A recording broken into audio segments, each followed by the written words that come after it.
દીદી, આજે એક્ઝામ પૂરી, આજે છેલ્લું પેપર હતું. અરે વાહ, બહુ સરસ. કેવી રહી એક્ઝામ? પેપર્સ તો સારા ગયા, પરીક્ષા બી સારી રીતે પતી ગઈ, પણ હવે એડમિશનની ચિંતા. કેટલી બધી યુનિવર્સિટીમાં ફરવું પડશે. કેમ આટલી બધી ચિંતા કરે છે? તારા એડમિશન નો પ્રોબ્લેમ તો હું છે ને આમ ચપટી વગાડતા સોલ્વ કરી દઈશ. કેવી રીતે? તમે મારી સાથે બધી યુનિવર્સિટીમાં આવશો? અરે ના, બધી જ યુનિવર્સિટીઓને તારી નજીક લઈ આવીશ. હે? આ વળી કેવું?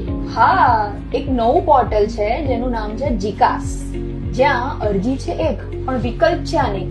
આપણા ગુજરાત સરકાર શ્રી દ્વારા વિદ્યાર્થીઓને વિવિધ સરકારી યુનિવર્સિટીઓમાં વિવિધ અભ્યાસક્રમોમાં એક જ પોર્ટલ થ્રુ એડમિશન મળે, એના માટે એક આગવી પહેલ કરેલી છે. આ પોર્ટલ પર કઈ રીતે જવાય અને ત્યાં જઈને શું કરવાનું? સી, આ તો બહુ ઈઝી છે, તું ઘેર બેઠા પણ કરી શકે છે. સૌથી પહેલા તો તું jikas.gujgovernment.education.in ની વેબસાઇટ પર જા. એ વેબસાઇટ પર હાલ ક્વિક રજીસ્ટ્રેશન ચાલુ થઈ ગયું છે. પહેલા ક્વિક રજીસ્ટ્રેશન કરાવી દે.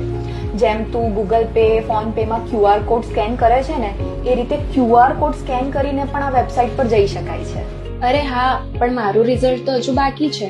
કઈ વાંધો નહીં, રિઝલ્ટ નથી આવ્યું તો શું થયું? અત્યારે તો ક્વિક રજીસ્ટ્રેશન તો કરી જ શકે છે. આમ પણ ક્વિક રજીસ્ટ્રેશન કરવું ફરજિયાત છે. એકવાર રિઝલ્ટ આવી જાય પછી તું આખું ફોર્મ ભરી દેજે. ઓહ સરસ, પણ રિઝલ્ટ વિના બીજા કયા ડોક્યુમેન્ટ્સની જરૂર પડશે?